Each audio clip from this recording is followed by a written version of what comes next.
So I wasn't just being the presence of funds for great things and yeah. Running. No, like that. I don't think running that. It doesn't. That's not it. I was just never sure. So it was like this. I mean, I'm sure they look at that. What can you know? Smile.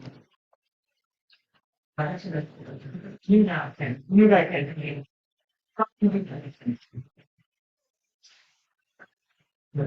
I'm down one here. That instruction set. Right. I mean, like area point blank. So being part of it. You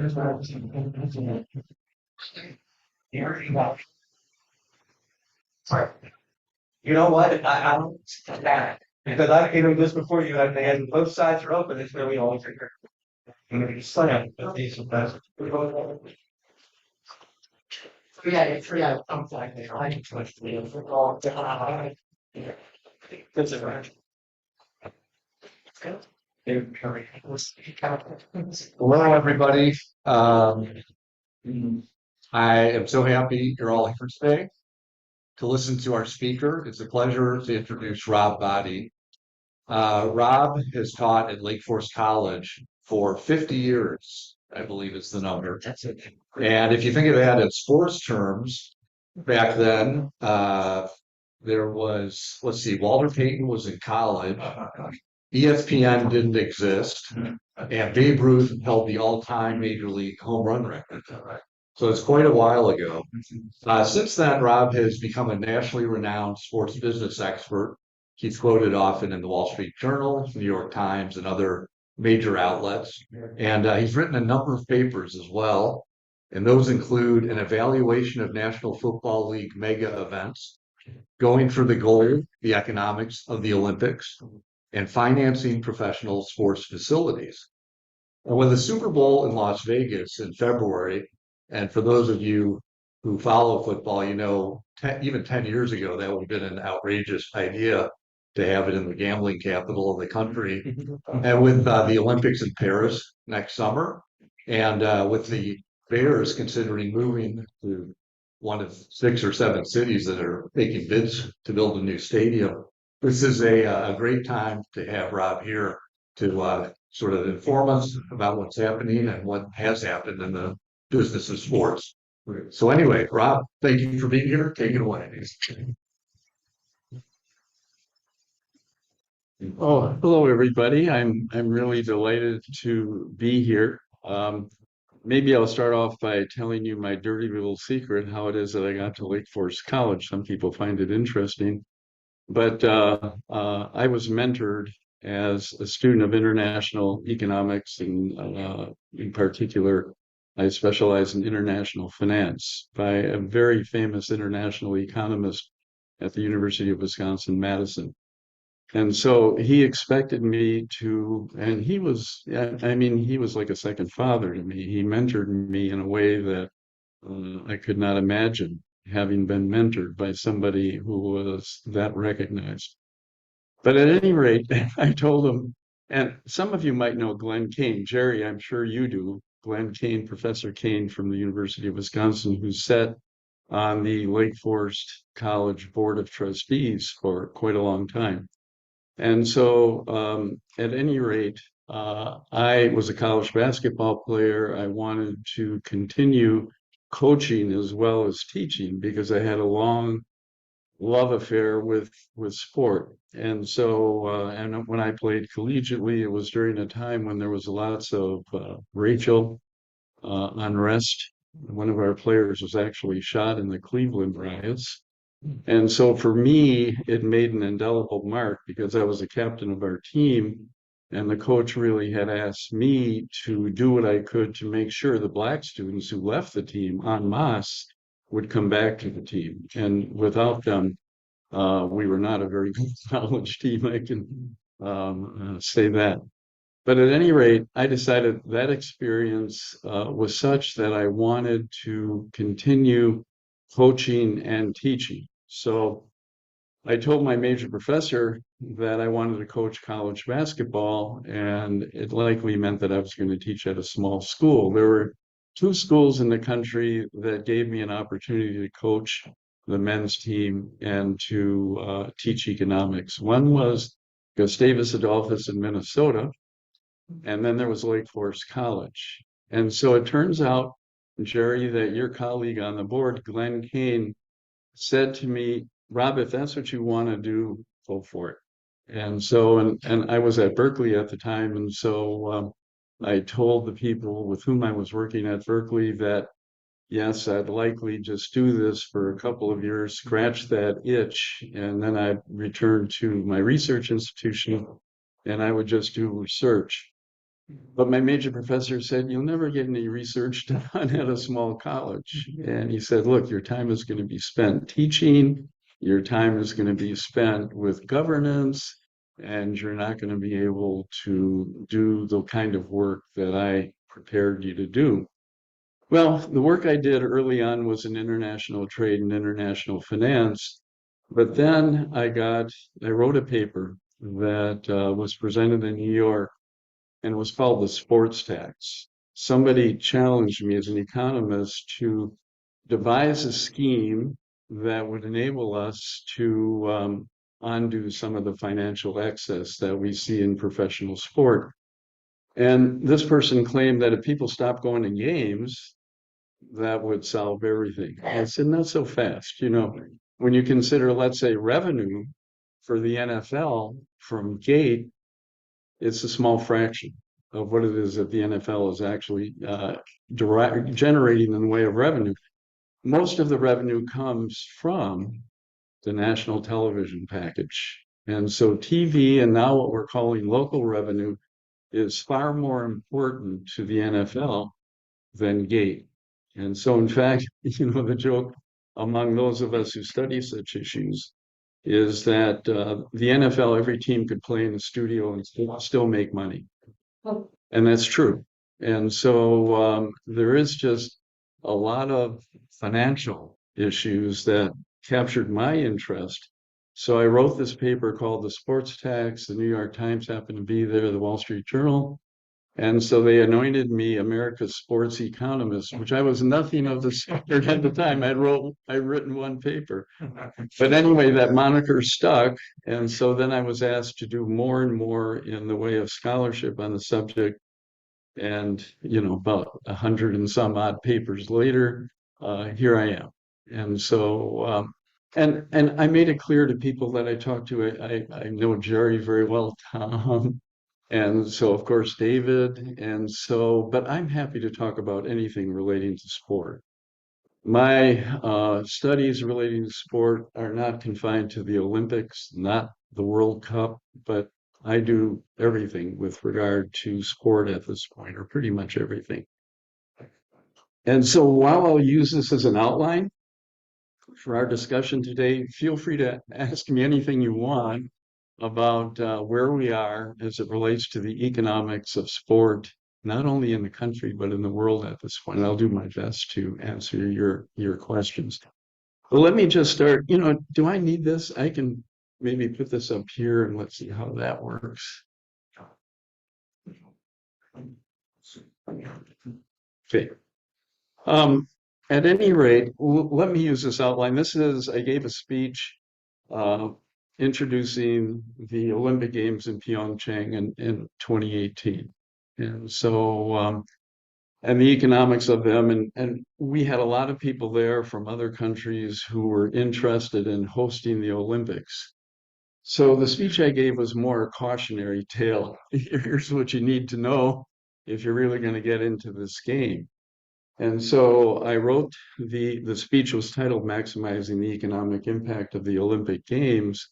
And there were a number of points that I hit upon, and that audience was very diverse. You've got people from Olympic committees and countries all over the world.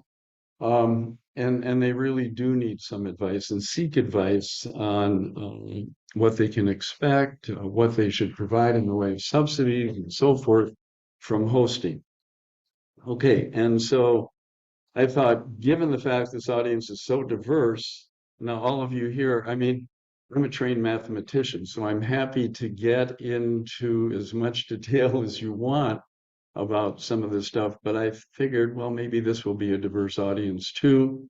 And I'll talk in general terms, but you can, quiz me as much as you want about things that are very, very specific and maybe mathematical in nature. How do we do things? But this particular paper, this speech that I gave, was to assess how host cities and nations can maximize the economic impact of the Olympic Games. What you see in the way of a picture, and I've always learned one of the things that um, when I watch a PowerPoint presentation, and many of you have probably had the same experience, one of the worst things a person can do, somebody who's making a speech or giving a talk, would be to fill the screen with all kinds of facts that are hard to read, because what happens is that your audience ends up being conflicted. They don't know whether they should read the material on the screen or listen to you. And so I learned a long time ago that it's best just to guide the audience through a presentation such as this and to provide pictures that guide them. They should be asking questions from the pictures that you put on the screen. And so this happens to be South Korea had great speed skaters. And so even though they didn't perform quite as well as they had hoped in the 2018 games, this is their rink. And it was a stunning structure, just beautiful. And so I figured since South Korea had asked me to speak before the games, that I wanted to make sure that I was aware and communicated my awareness of what it is that was important to them, and speed skating is really important. Okay, now learning from the past. So what have we learned about the Olympic Games? When you think about the Olympics or a professional sporting event, everybody is impressed by the number of people milling about, the fervor of the fans. The event is grand. It's a spectacle. There's no spectacle greater than the Olympic Games. And so one of the things that I learned is, all right, well, there's an impression that we all get from the games. What about the economics? Do the economics match the impression? So, and in all the studies that I've done, I found the following. The Olympics, and so some of you, I'm sure, are familiar with the difference between what we call an economic rate of return and an accounting rate of return. An accounting rate of return is a test where if the revenues exceed the costs, you earn an accounting profit, you're good to go. Well, the economics rate of return is a much stronger test. Not only do you need revenues generated to exceed the explicit costs of production, but they also have to exceed what we call opportunity cost or implicit costs. So economists are in the business really of measuring costs in a way that differs markedly from accountants. So we include opportunity costs, we include the implicit and explicit costs of production. So anyway, here's what we've learned. Despite what you see, and when you consider the most watched events on television, not surprising that it's FIFA, the World Cup, and the Olympic Games. There's really nothing to compete with the Olympics and the World Cup in terms of television spectacle. And more, the Olympics are designed as a TV event. More and more money is being spent, for example, on the opening and closing ceremonies. We call it sports washing, because countries who have an agenda as it relates to sport and communicating their desires and agenda through sport convey the kind of information they'd like to convey through the Olympics and the World Cup. For example, this is a stunning statistic. When I first started studying the Sochi Winter Olympic Games, Russia spent, it was reported, $51 billion on the Winter Olympic Games in Sochi. They spent much more than that. Yeah, I mean, I was shocked because 51 billion was equal to, well, it was greater than the sum of all the previous Winter Olympic Games combined. So Russia clearly had a political agenda in presenting the Olympics. You could, if you did discounted present cash value, and I'm getting a little technical here, there wouldn't be enough people that would be able to go to Russia, occupy all the hotels multiple times, and have that Olympics ever pay off. It was a political sports wash Olympic Games. Same thing with regard to Rio, same thing with regard to any one of a number of other countries who have hosted when they were trying China, when you think of both Chinese Olympics recently, it's all about we're communicating an agenda. We're open for business, and we can do this better than anybody else can do this. When you saw the opening ceremonies in Japan, despite the financial stress, and let me just give you a sense for what we've learned about how stressful financially the Olympics are, and let me use Tokyo as an example. So when Tokyo first started, when they were first awarded the games, and they were awarded the games in 2013, 7 years prior to the games, the IOC, the International Olympic Committee, makes its decision about who will host. And it used to be there was a two-tiered competition. And those of you that know anything about auctions and how they work, this is really important.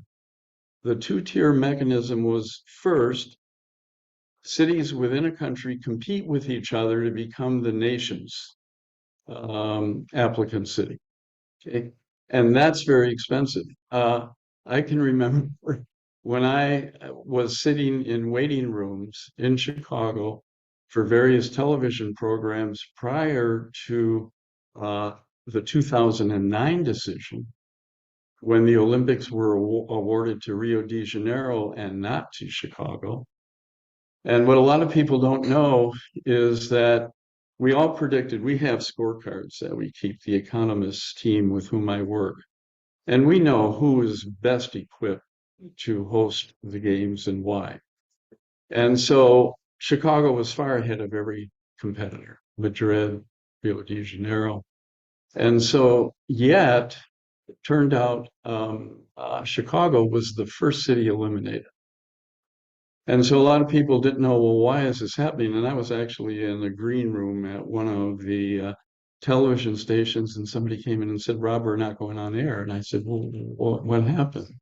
I said, don't tell me we're eliminated, right? And they said, yes. And I said, you know why we were eliminated? Because Samaranch, who was the head of the International Olympic Committee, had said, because he was brought to task for all of the corruption associated with the Salt Lake City Winter Olympic Games. He appeared before the Senate, and the Senate asked him some very difficult questions. And nobody referred to him as His Excellency, which is what he insisted on being called. And so he was so offended by the lack of regard for what Mr. Samaranch was, that he swore that in his lifetime, no American city would get the Olympics again. And he actually died shortly after the Olympics were awarded to Rio de Janeiro. But on his deathbed, almost literally, he said, no American city is going to get the Olympics again. So despite Chicago's outstanding score as it related to the criteria that we use to evaluate cities and their ability to host a successful Olympics, there's an example of how does that politics plays a role in the final analysis determining who's going to host, and that happens over and over and over again. The IOC and FIFA are both Eurocentric organizations. And so some things have happened lately that I'll get into in a little bit, but that's what we've learned from the past. And here's an example. Let me give you some concrete numbers for the most recent Summer Olympic Games. So Tokyo had a budget for $7.3 billion for costs relating to hosting. Well, shortly after, I think that number doubled. It went to 14.5. And then, as they were completing all that needs to be completed in order to host, the pandemic hit. And Tokyo had to delay the games by another year. So the Olympics were scheduled to be held in July of 2020. Japan didn't hold them until July of 2021. And they held them without spectators. The hope was that the Olympics would not be in a bubble, but rather the Olympics would have spectators. That did not happen. And so the costs from delaying went up to $27 billion. And this is not, a unique story. Everybody, or some people were saying, oh, poor Tokyo. We pity Tokyo because COVID happened. And how unlucky for Tokyo and Japan. It wasn't about COVID-19. There were so many other things going on with regard to costs, and we'll get into those, that cost overruns for the Olympic Games in the modern era have averaged 156% more than what it was that they were originally scheduled to cost. 156%. So when you consider the risk reward profile for the Olympic Games, it's not a pretty picture, and it's deteriorating. So economists like myself, when we do our technical work, we're looking at the economic rate of return. So when countries hire me to do an analysis and say, how much should we spend on subsidies to host the games? Of course, we're going to talk about expected economic return. Now, expected comes with the probability of achieving an outcome that you desire. And anybody that knows anything about Bayesian statistics, we attach probabilities to different outcomes. And so when you do it for every conceivable outcome, then you come up with an expected economic return statistic. So we've done that for the Olympic Games. Not only has that bar not been reached, but the accounting profit bar has not been reached in recent memory. So, Tom? Is it fair to ask you a question? Sure, absolutely. Yeah. I think about Salt Lake City, and Yeah. what Salt Lake City was like prior to the Olympics, Mhm. and then 15 or 20 years after the Olympics, and how that whole valley has been transformed, and the infrastructure and everything that's happening there. So how do you factor in long-term value into how you think what the Olympics brings to a community? Well, think about those sectors of the economy that benefit from the Olympic Games, and think about where the spending occurs. If you're talking about in conjunction with the Olympic Games, enabling investment in infrastructure that would not otherwise occur, you have a point. But most of the Olympic Games, the expenditures relate to sports infrastructure. Okay. There is no more wasteful thing to spend your money on than sports infrastructure. How many velodromes are we going to be using over and over again? One of the things that was very interesting with regard to Athens when they hosted was we cautioned them. Athens, don't build stadiums on valuable Mediterranean real estate, not a return that you'll like from those kinds of investments.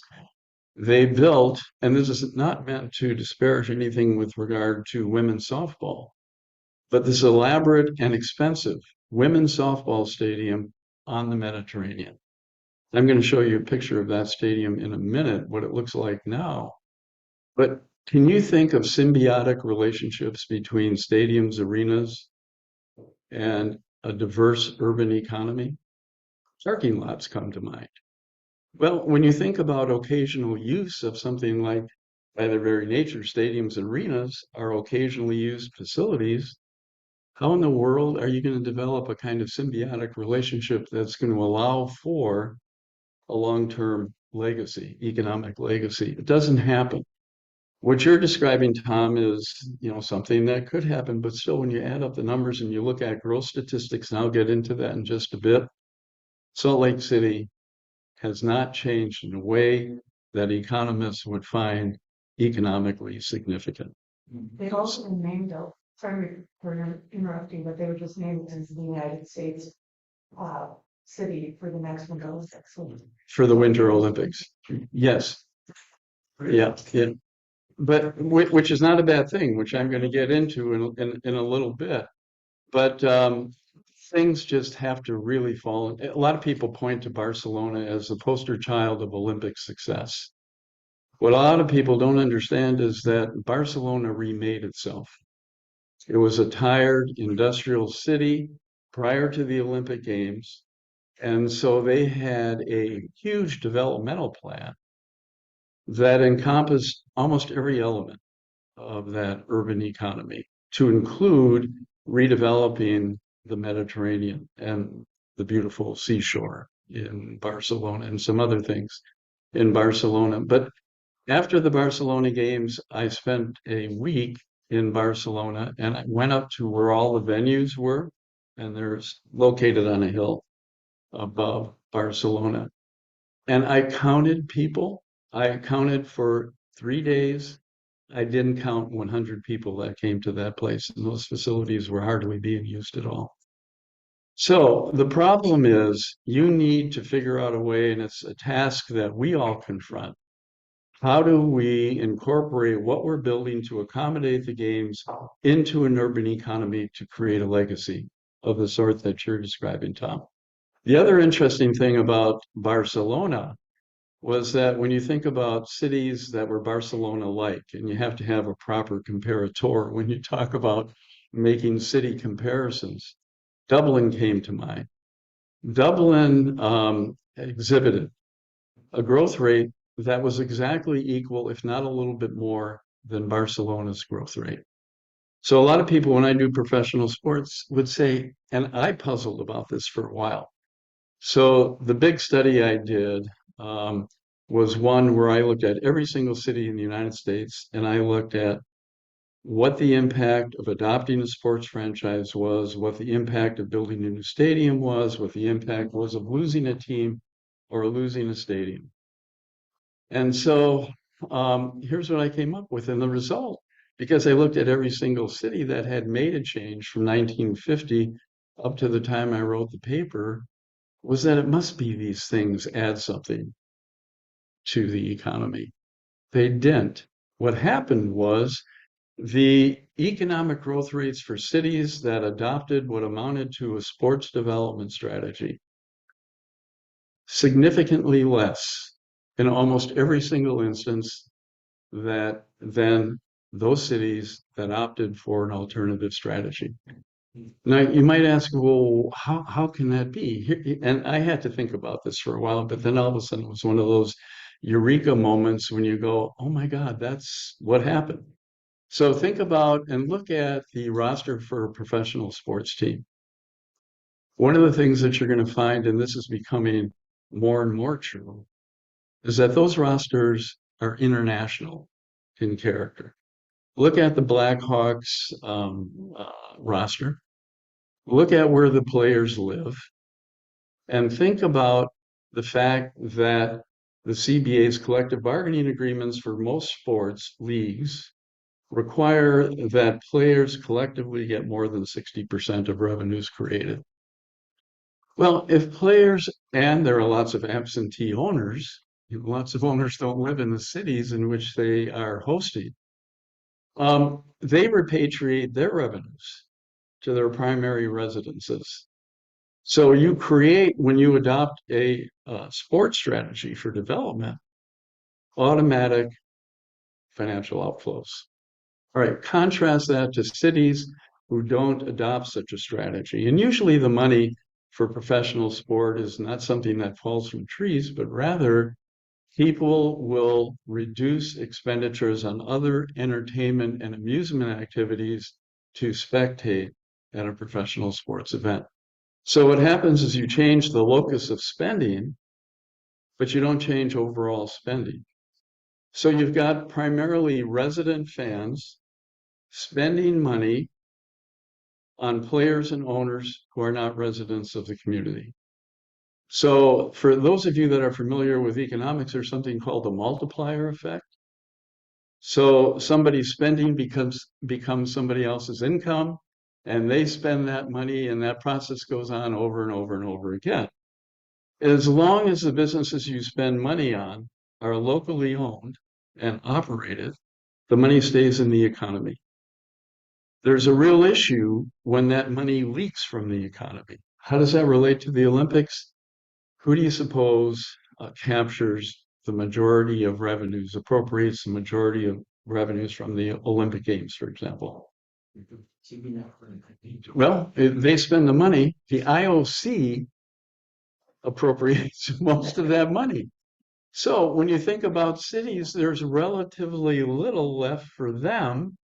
And so we've been arguing with the IOC for decades as it relates to the need to make sure that cities can anticipate a reasonable return on the money they're spending. Let's go back to Japan and talk about that for a minute. The projections for revenues in Japan were about $8 billion.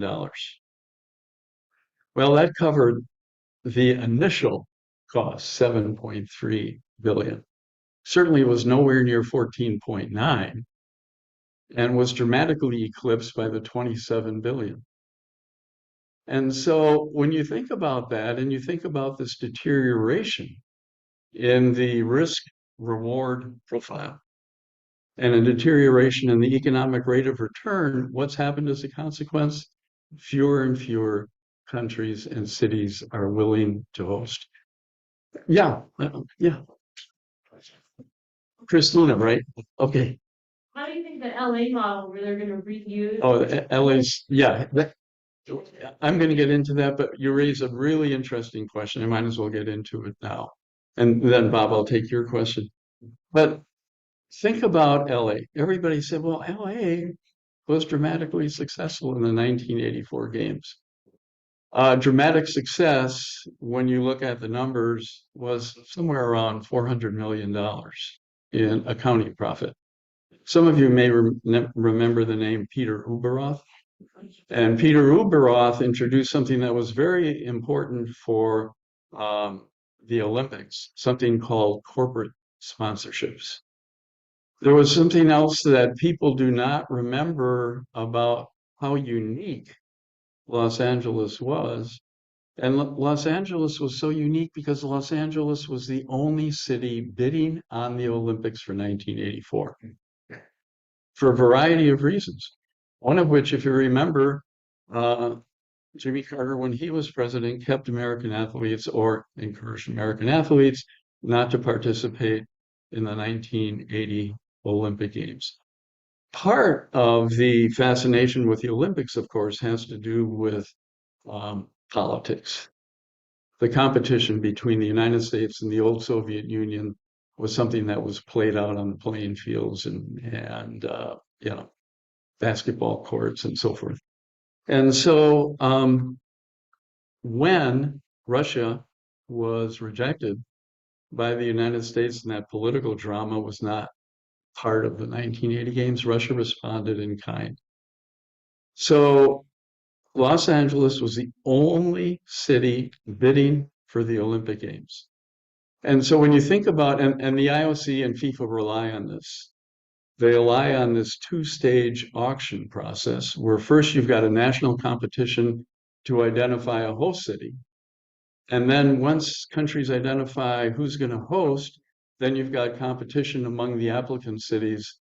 That's how the IOC makes its money and how FIFA makes its money. Imagine how active that bidding process is if there's the prospect of an positive economic rate of return. LA kind of fulfilled that promise. And when they fulfilled that promise, when they met or exceeded expectations, all of a sudden countries became interested again. And so there was a clamoring to host following the 1984 games because of LA's success. Now, fast forward, and here's what the IOC is doing right now. If for those of you that follow this, they awarded Summer Olympic Games at the same time to Paris, France, and to guess who? LA. So 2024, Paris, 2028, LA. And a lot of people don't know this, but they also, just a short period of time ago, awarded the 2032 games to Brisbane, Australia. What's interesting about this awarding process is it was completely separate. It's aberrant when you consider the history of the Olympic Games. But what was the IOC trying to do? Reestablish what they considered a normal cycle. If you think about LA and if you think about Paris, countries that have enormous amounts of sports infrastructure, so they're not spending a lot of money on sports infrastructure, the prospects that those cities will be successful in hosting are much greater than they have been in a long time. And so the IOC is thinking, well, if we have a few more successes, that will rekindle competition for hosting in the future, and that will be in their economic interest to do. And so all of this is going on behind the scenes. And I can remember giving a speech to the IOC in Lausanne, Switzerland, where they're located. And I was thinking, look, you got to change what you're doing. It's an environmental disaster in most cases, although Paris is kind of interesting for those of you that are following Paris. You know that they're cleaning up the River Seine, supposedly to an extent that will allow for swimming and diving competition in the Seine. I mean, we'll see if that really happens. But what an interesting prospect. Bob, I didn't mean to forget you. So you had a question. Well, I really have the question was why there was this effort a couple years ago to declare Athens as the place to hold the event. I'm getting to that too. Okay, And and then on the, I put down table one, I'd like you to, at the end of this sometime, not related, I'm interrupting you, but I'd like you to speak about how gambling is going to Yep. affect. really, really important subject. Okay. So I'll handle both of those and just remind me if I don't do it in a timely enough way. But at any rate, those are some of the things we've learned from the past. So costs are prohibitive, as is the lack of any economic return or reasonable projection with regard to an economic return. So I shared that with the audience in Pyeongchang. And so one of the things that's so important when we do this and when I'm advising countries, really spend a lot of time emphasizing manage your expectations. When you think about being in center tent on the global stage for a long time, that's really seductive. You know, countries chomp at the bit for that kind of exposure and that kind of recognition. And so the Olympics, the World Cup, they have an enormous emotional moment. And when you sit in on some of these meetings, things just get out of hand very quickly. Let's do this, let's do that, let's build, you know. And think about a country like Brazil or South Africa. South Africa hosted the 2010 World Cup, and I've got some really interesting stories to tell about that, but I don't have time to do that here today. But when you think about the euphoria that accompanies the announcement that you're going to host the Olympic Games or the World Cup, it is an incredible sight to see. But that euphoria quickly vanishes. When this happened in Rio, I remember in Rio, there were people out in the streets celebrating the savants that brought them the 2016 Summer Olympic Games and the 2014 World Cup. So they were just beside themselves. All of a sudden, people began to reckon on the fact that they couldn't get tickets, that they were experiencing a reduction in their educational opportunities because you had to pay for the games, and the games are going to be paid for with higher taxes or reduced services. So all of a sudden, you had people of modest means saying, this is a con. The Olympics are not going to do for us what it is that we've been told they're going to do, and we don't want this anymore. And so pretty quickly, the award of sainthood to the people that brought Rio, the Olympic Games vanished. And there's a dramatic example of what's going on to support that idea. How many of you are aware of what went on recently in Victoria, Australia? Anybody? So Victoria was awarded the 2026 Commonwealth Games, which is something that we identify as a mega sports event. In 2023, and keep in mind that they were awarded these games prior to 2023, when Victoria began to recognize that costs were completely out of control. Usually when that happens, the IOC or FIFA will say, you agreed to write a blank check for the games. It's on you to pay for them. Well, in the case of Victoria, the government said, we can't do this. And in an unbelievable and unprecedented act, rather than doubling down, they said, we don't want them anymore.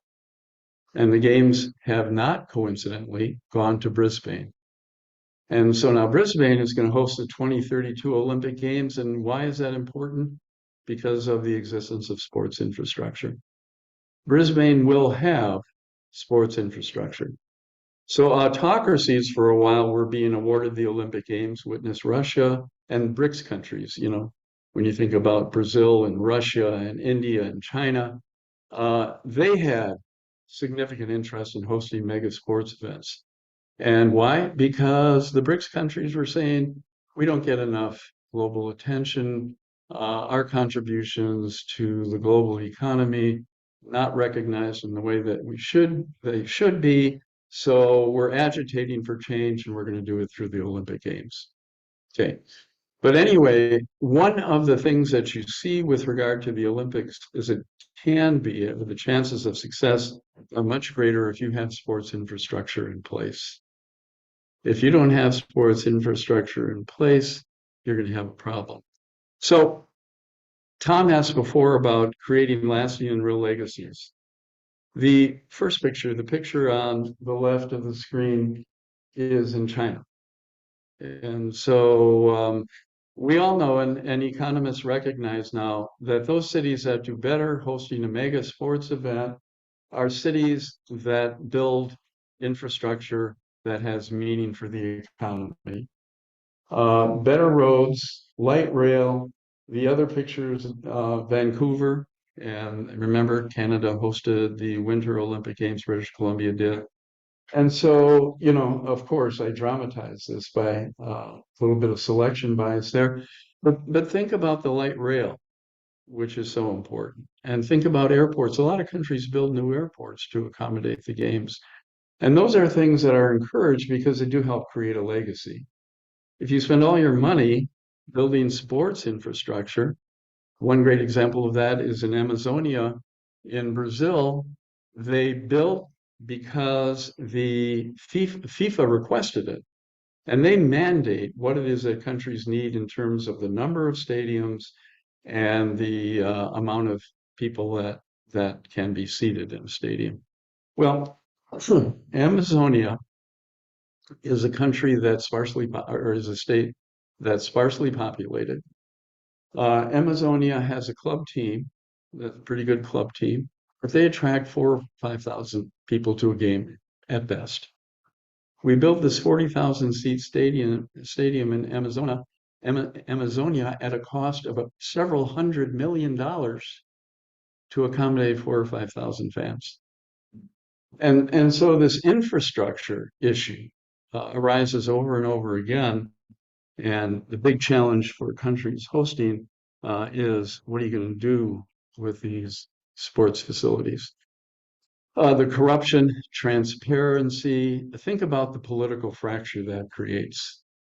Brazil has had enormous problems following the Olympic Games when ordinary people began to again reckon on the fact that this was not about their and not in their financial interest, but in the financial interest of those who were advocating for subsidies for the games. And so once people reckoned that this is an issue, then corruption became one of the legacies, or the recognition of corruption became one of the game's legacies. So we've really got to be aware of that. The stadium that you see is the women's softball stadium on the Mediterranean in Athens. That's what it looks like. Nobody's doing anything with it. The stadium is not going to be used for anything because sight lines for women's softball different for a lot of sports that are popular in Athens. You'd really have to reconfigure the stadium, and that's not going to happen. Just kind of maintaining these facilities runs into the millions of dollars. So the White Elephant Stadium issue is a real problem. And then, so now we're working with the IOC. The IOC is making changes. I just finished a paper that I'm sending off to France that they requested on what things look like for the Olympics in Paris for 2024. And actually, they're holding the line on the budget, which is thrilling, but not unexpected because when you consider Paris, it's got so much in the way of sports infrastructure. So they're better positioned to host the Olympic Games than most other cities in the world. Okay, but now we've gotten to the point where through this 2020 Olympic 2020 agenda where we rewrote the mission statement for the IOC. Now we're getting some more reasonable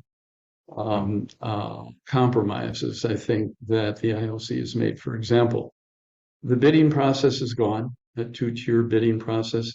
Now the Olympics is getting feedback from cities all over the world on who they think is best positioned to host the games from an environmental and economic perspective.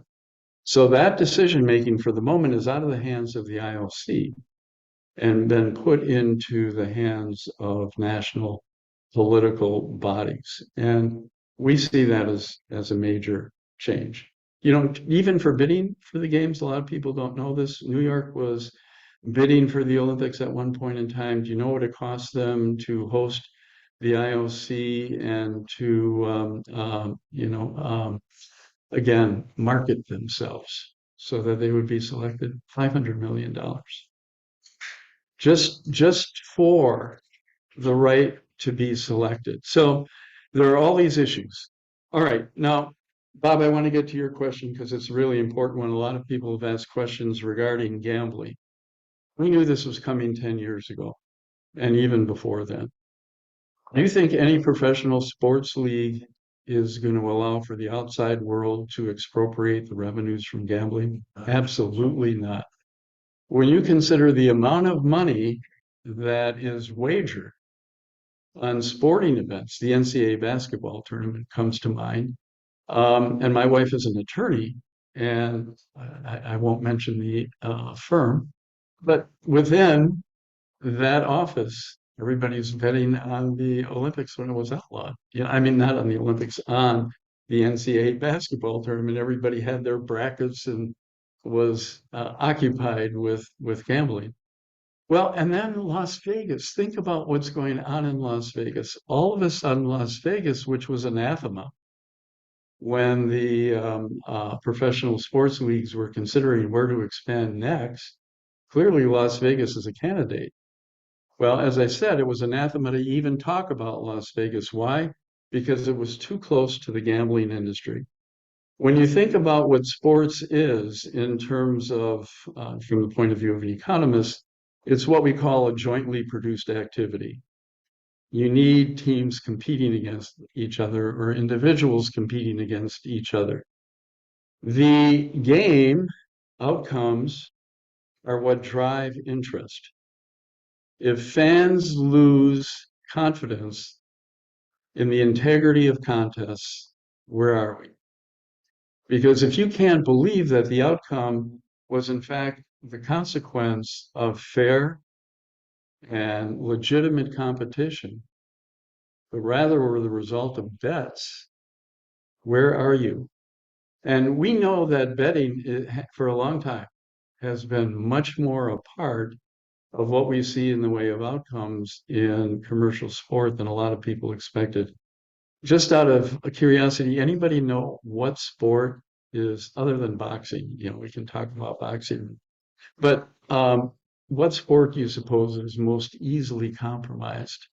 This was fascinating when I no, although that's pretty close. Tennis is up there, isn't it? Tennis, but soccer. Soccer. Yeah. Yellow cards and red cards have a big outcome on a game. And so it turns out that in the research that has been done by colleagues of mine, soccer is the sport most susceptible. It has a lot to do with where soccer is popular as well. But, Bob, in answer to your question and everybody else who was curious about this, I'm surprised that it really took as long as it did for gambling to gain the foothold it has. And we know psychologists tell us now that winning a bet has the same kind of euphoric implications as drugs do. Imagine that. So we have a problem. A lot of people don't know this, where you've got people out there who are financing kid betting. And so all of a sudden you've got teenagers who get a high from gambling, who are running up significant debts that the family has to deal with through sports wagering.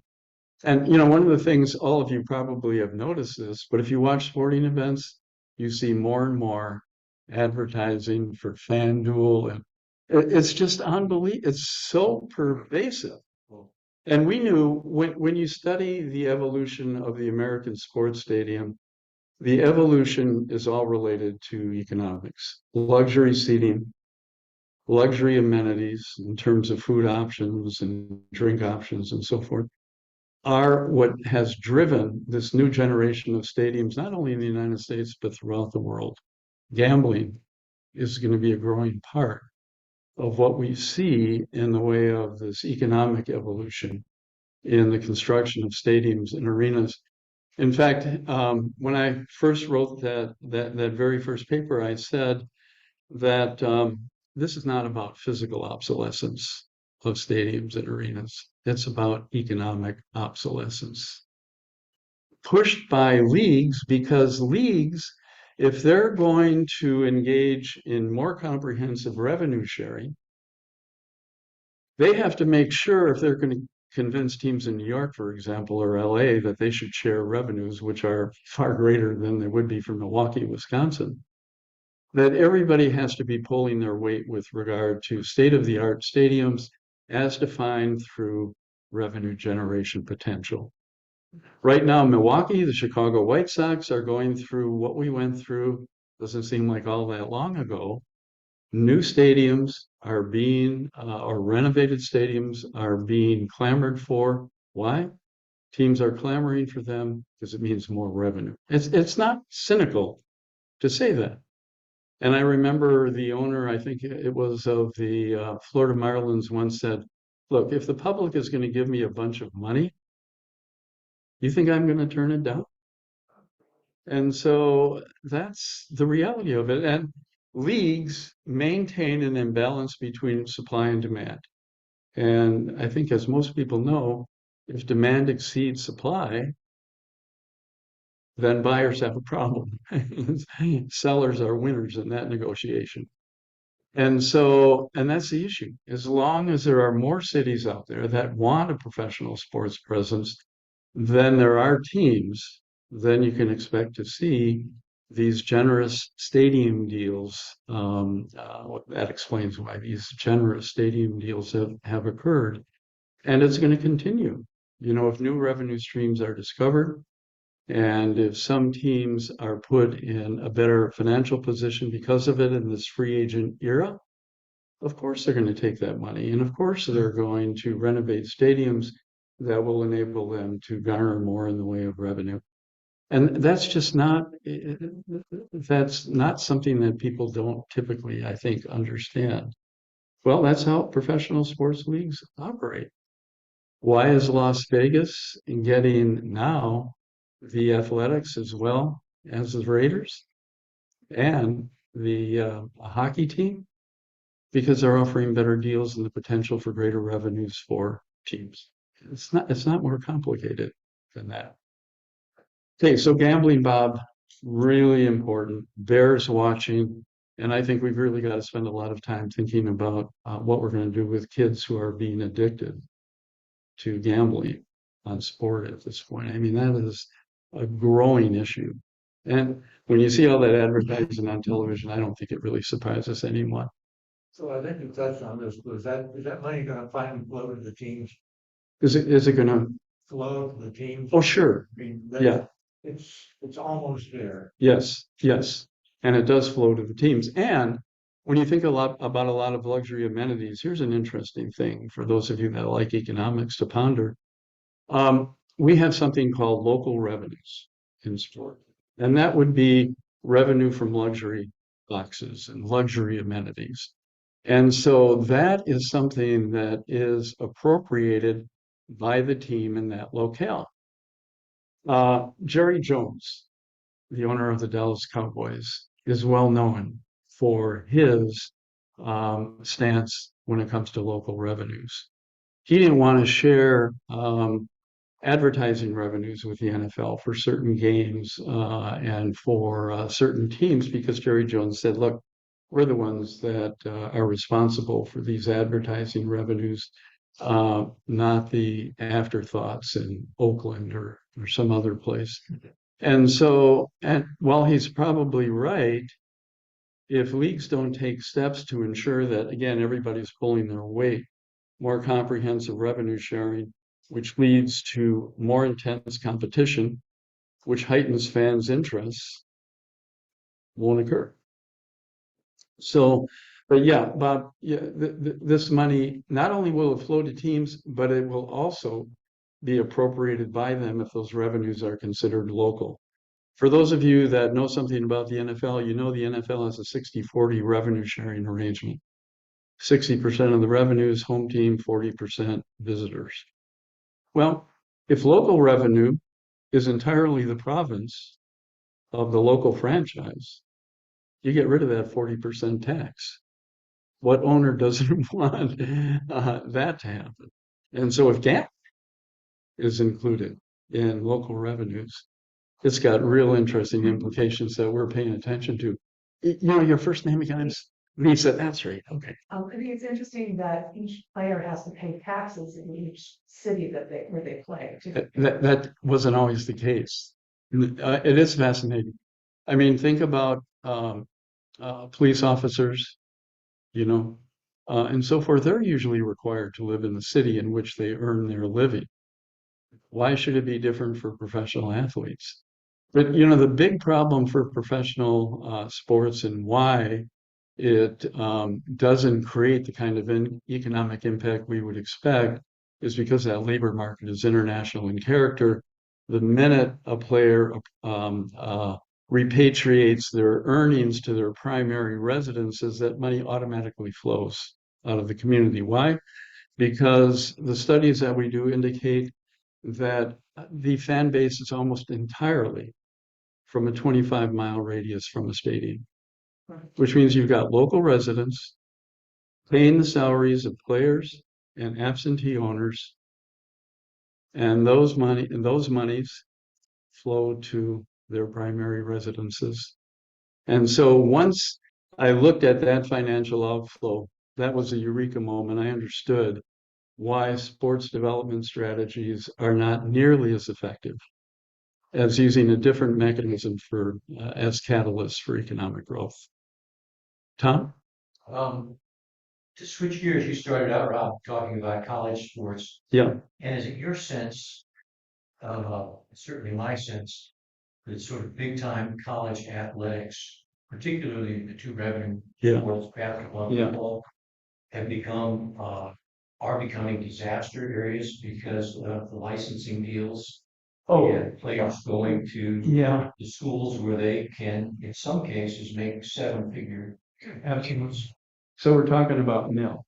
So name, image, likeness. So players now, as a result of a court decision, are able to garner revenue from the use of their name, their image, their likeness. Best example of that is taking place at the University of Colorado, where primetime Deion Sanders had assumed the reins. His son, remember, and Deion coached his son played quarterback. Deion coached at Jackson State. There wasn't much money in the mill for players from Jackson State. Goes to the University of Colorado, and there's a lot, you'll see advertisements for both Deion and his son. His son now drives a late model, really expensive Mercedes Benz on campus. How do you suppose players who are in the portals look when you look to that kind of development? I mean, That's NIL plus the portal. yes, and it used to be that players could not move from school to school without losing a year of eligibility, and that's really important, especially for big time talent. And so now, you've got players moving with impunity several times now, and the NCAA is trying to deal with that. But Tom, in answer to your question, think about how awful the NCAA has looked for a very long time. And the University of Chicago recognizes you cannot maintain academic integrity while hosting big time college sport. And so they were right. You can't do that. And there's such tension, I think, between the academic part of a university and college, the true academic part, and the athletic plan. And so, the NCAA has always turned a blind eye to that. Why? Because the NCAA, the amount of money they make from the NCAA basketball tournament alone is unbelievable. In the billions of dollars. Players don't get any money for that. And I don't know of any fan who's going to watch the NCAA tournament in order to line the pockets of NCAA officials. They're watching the players. That's what they're there for. Players create value, and that value is, and again, this is not a cynical or radical or leftist statement, just the reality of the operation. Players create value, that value is not appropriated by them. The question is, should it be? And do big time college athletics belong on college campuses? Can you maintain academic integrity and host big time athletics? I think that's a fundamental question that hasn't been addressed for a long time, but the NCAA always balks. You can't get a straight answer from those folks. And I've been involved in enough lawsuits with the NCAA and the NFL to know that, yes, things aren't going to change without a real struggle. And interestingly enough, I thought when it came to players challenging for a share of that revenue, where did it happen? Northwestern. Where, if there is academic integrity, along with big time college athletics, Northwestern, Stanford, come to mind. And so, yeah, is that the model? Okay, I've gone on. No, this is I mean, I have to fantastic. talk I'm just about gonna all. say, I'm sure you'll be able to stay here if people have other questions, Yeah. but some people might need to leave. But this has been a great job. Thank you, Rob. Oh, you're welcome. Talking about the Olympics. And great time for okay.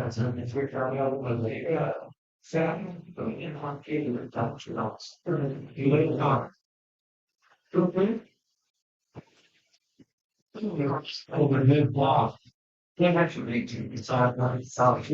to run. Thank you. Let's see if you say anything. Thank you. That's now. It just says. So I don't know.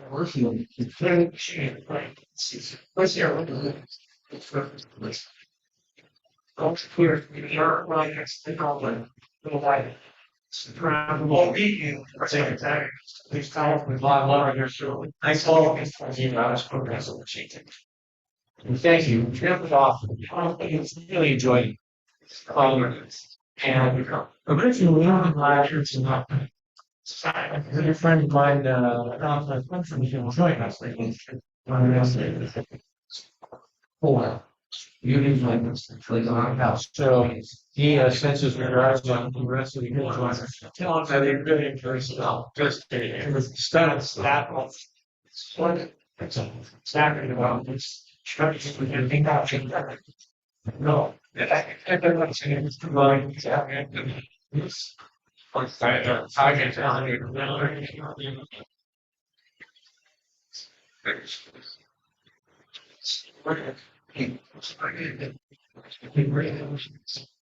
So,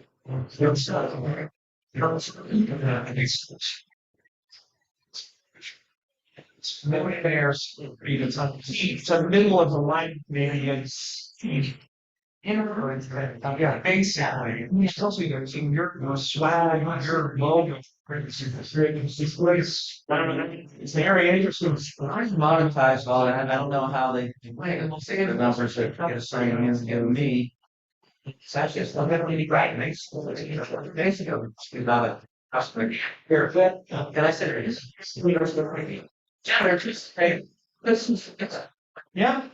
To me, So then it's going to like 5 programs, good 5 programs to continue to dominate. Yeah, just no matter where you go with it, I don't see it. Let's call it, non-revenue sports stay. I mean, Ryan, the Ryan, I saw him like maybe 15 years ago out of college attendance. And it's about being that's one about getting a political player like we care about college and college tennis is making to like force kids are lost of it. That's something to you stop it. You're not going actually be interesting. Right, and 25 miles from the airport. All bags in town, college tennis. So, they're 60, 70, 80% foreigners. Ross was even a Drew was playing at Ohio State. The Buckeyes were top 3 in the country. 70%. I don't what they coaches give. That's been going on. Trinity. You all came from or me, I stand. well, be looking at basketball, look how international it is. Well, we're seeing more and more and more. And that's more and more scholarships that are. Well, thanks to Barcelona. Right? Barcelona is where it all started. At the Olympics that he's talking about. When they had the dream team. And that just launched the international market. And yeah, that's nice. Well, look at the NBA rosters today. No, yeah, it's a lot. It's Well,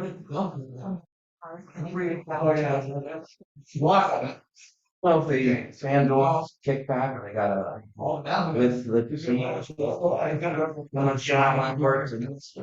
yeah. it's tragic, These girls kids, those which is absolutely all of it are. Yeah, it's like you need to cigarettes, alcohol. Thank you. One favorite.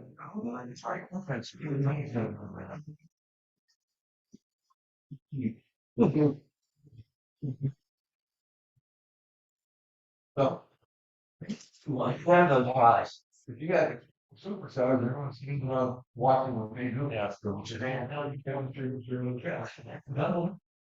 Okay,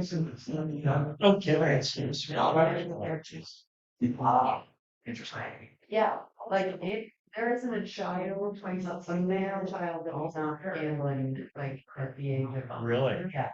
You gotta have to watch with your boys. No, but I don't know.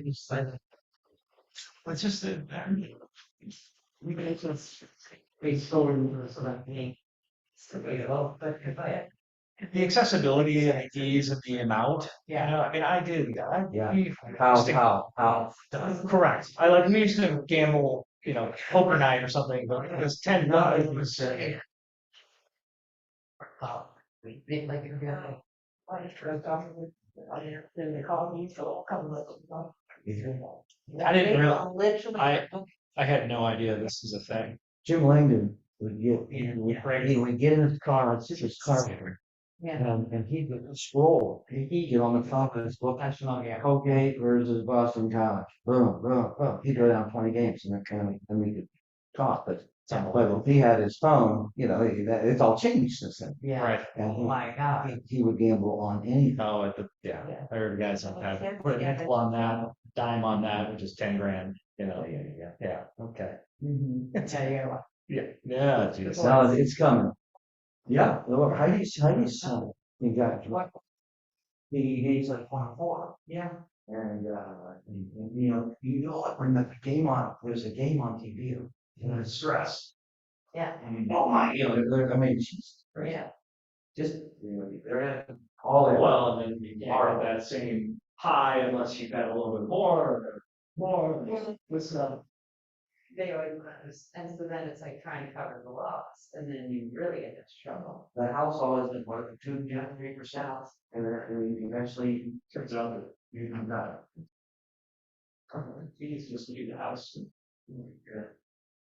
So how much GIL money you think you walk away from driving? You do that. Yeah, praise the thank you.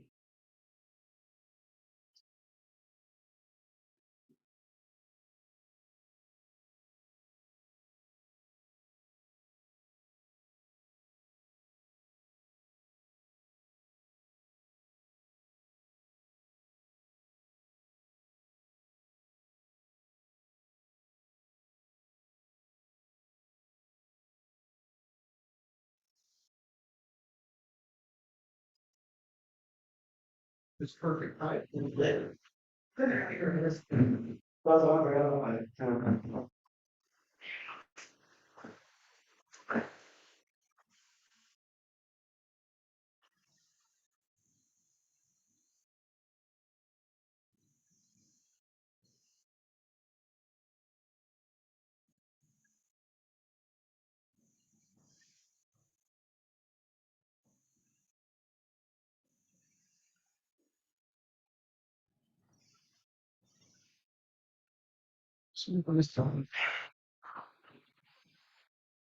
Deberían de mandar primero a unos a que en todo eso.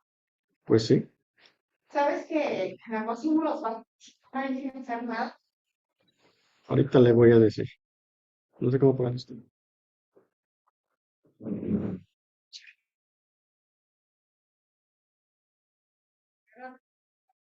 No. Ok, vamos a moverlo. Guárdame esto, ¿no?